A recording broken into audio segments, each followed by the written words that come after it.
बिस्मिल्लाहिर्रहमानिर्रहीम। अस्सलाम वालेकुम फ्रेंड, वन सेकेंड आपको चैनल NTS गाइड में वेलकम करता हूँ। दोस्तों आज हम बैच 4 के लिए जो इंग्लिश पार्ट आज उसको डिस्कस करते हैं। तो चलो चलते हैं, स्टार्ट करते हैं। क्वेश्चन नंबर फर्स्ट कहते हैं फिलंथ्रोपिक ऑर्गेनाइजेशन, ये एक जो ऑर्गेनाइजेशन है, distributed the treats among the orphan. तो यहाँ पर जो करेक्ट ऑप्शन है ये ऑप्शन बी है, distributed.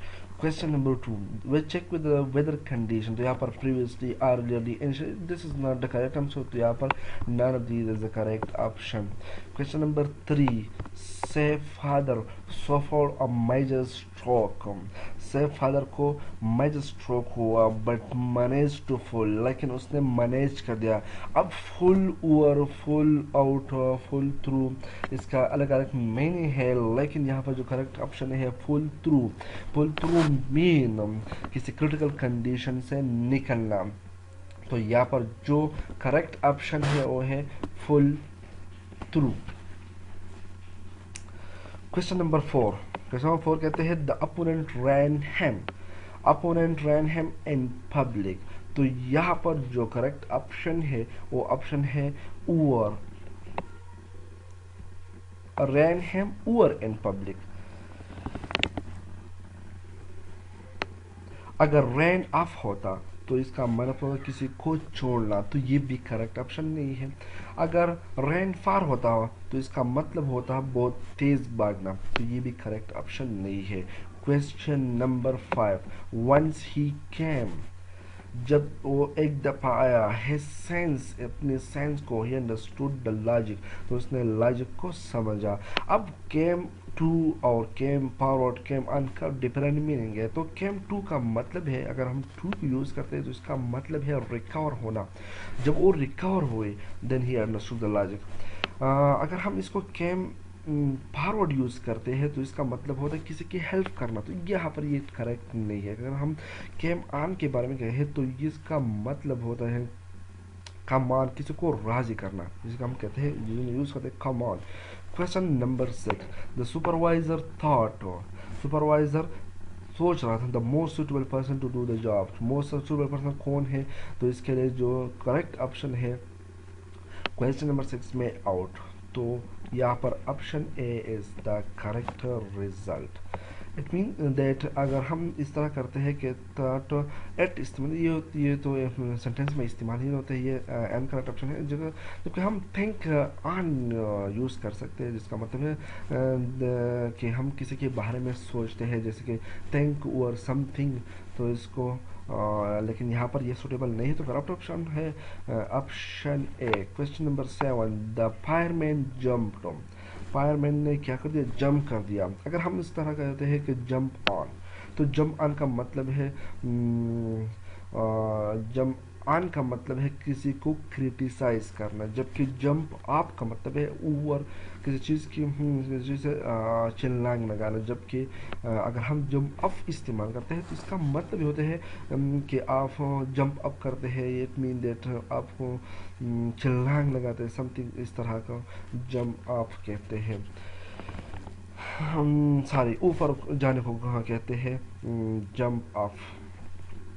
Question number 8। The sound of the foot step died. अब यहाँ पर इस तरह है कि कोई मैन जा रहा था, इसके जो फुट स्टेप के जो साउंड थे वो डाइड और अवे हो रहे थे। तो डाइड अवे यूज़ करते हैं आहिस्ता आहिस्ता ख़त्म होने को कहा जाता है। जबकि अगर हम इसको डाइड फार यूज़ करते हैं या डाइड वेद यूज़ करते हैं तो ये करेक्ट नहीं। तो डाई फार का मतलब ये है कि ये जो चीज़ है, डाई फार मीन पसंद करना, किसी चीज़ को डाइट इसके लिए मांगना, इसको डाइट फार। तो यहाँ पर करेक्ट ऑप्शन है C. Question number 9। Question number 9 कहते हैं द ऑपरेशन वाज। तो आप खुद सोचते हैं calculator to operation to the operation survive despite the slim chance. तो ये कभी नहीं होता है कैलकुलेटर होता है, इफेक्टिव होता है, लेकिन ये सक्सेसफुल होता है। ऑपरेशन क्या होता है, सक्सेसफुल होता है। Question number 10। The business was looking for opportunity to destroy him। याद रखना, जब भी बिजनेस के टर्म में हम किसी के बिजनेस के टर्म में यूज़ करते हैं तो यहाँ पर एनिमी और अपोनेंट यूज़ नहीं होते हैं, यहाँ पर होते हैं राइवल, कंपिटिटर। तो rival is the best option, यहाँ पर A is the correct question number 11, the ये क्वेश्चन इस तरह है कि the in the country Allah looked at with suspicion. तो फॉरेन ऐसा आदमी होता है जो किसी और कंट्री से बिलोंग करता है, लेकिन कोई कंट्री में हो तो इसको फॉरेनर कहते हैं। तो यहाँ पर करेक्ट ऑप्शन है foreigner. Question number 12, the waiter gets. तो ऑलवेज हम वेटर से क्या लिख सकते हैं, तो ये है टिप। तो यहाँ पर हम बोनस नहीं लेते हैं, फी नहीं लेते, लेकिन हम इससे टिप लेते हैं। इस किसी चीज़ के बारे में हम इससे टिप लेते हैं। Question number 13, the military cop impose. अब मिलिट्री कॉप क्या करते हैं, इसका काम करता हो क्या होता है, तो इसका काम होता है डिक्टोरियल। तो यहाँ पर करेक्ट ऑप्शन है option A.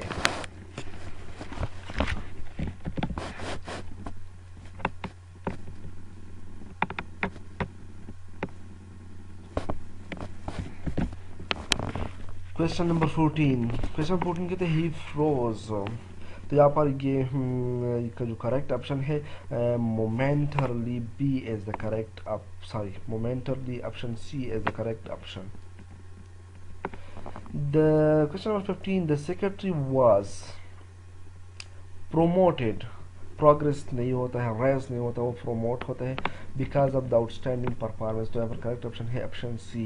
Question number 16, the land was purged during the famine. तो फर्ज का मीन है बंजर होना, ड्यूरिंग द फेमाइन जो कात होते हैं, फर्ज mean drag out of water. तो कात के दौरान ये क्या होता है, ज़मीन बंजर होता है, वार के दौरान नहीं होता है, अटेंशन के दौरान। तो यहाँ पर करेक्ट ऑप्शन है पेमाइन। क्वेश्चन नंबर 17, अब ये ऐसे क्वेश्चन है कि मैं खुद नहीं समझ रहा हूँ, लेकिन आप इसका करना है कि आपने इसको थोड़े से फ्रेंच डिक्शनरी में देखना होगा। There was maintain your after the government change. तो इसको कहते हैं स्टेटस को। स्टेटस को का मतलब है करंट स्टेट्स ऑफ थिंग। इस तरह होते हैं ये। अब जब गवर्नमेंट आते हैं, गवर्नमेंट चले दूसरे आते हैं, तो जो स्टेट होता है ऑफ द कंट्री वो वही की वही रह जाते हैं जो सबसे इससे पहले तो इसके कहते हैं स्टेटस को। Question number 18, the new government was replace by अडी कॉब डी मैनो। तो यहाँ पर ये करेक्ट ऑप्शन है। आप इसके फ्रेंच डिक्शनरी में इसके वो जो रिजल्ट है वो देख सकते हो।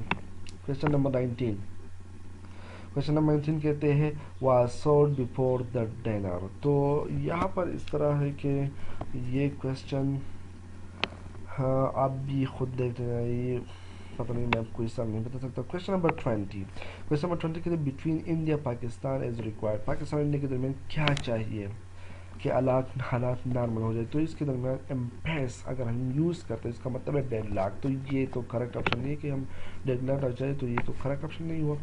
अगर हम इंटेंट को यूज़ करते हैं इसका मतलब है अच्छे ताल्लुकात। तो अच्छे ताल्लुकात तो ऑलरेडी नहीं है।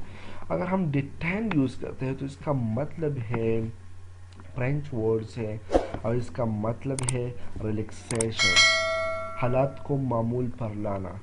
तो दोस्तों ये था इंग्लिश पार्ट। अगर कोई गलती हुई हो तो इसके लिए माजरत चाहता हूँ, क्योंकि इंग्लिश मेरा सब्जेक्ट नहीं है, मैं एक फिजिसिस्ट हूँ। और जो भी गलती हो आप मेंशन कर सकते हो, इसके लिए मैं आपका शुक्रगुजार रहूँगा।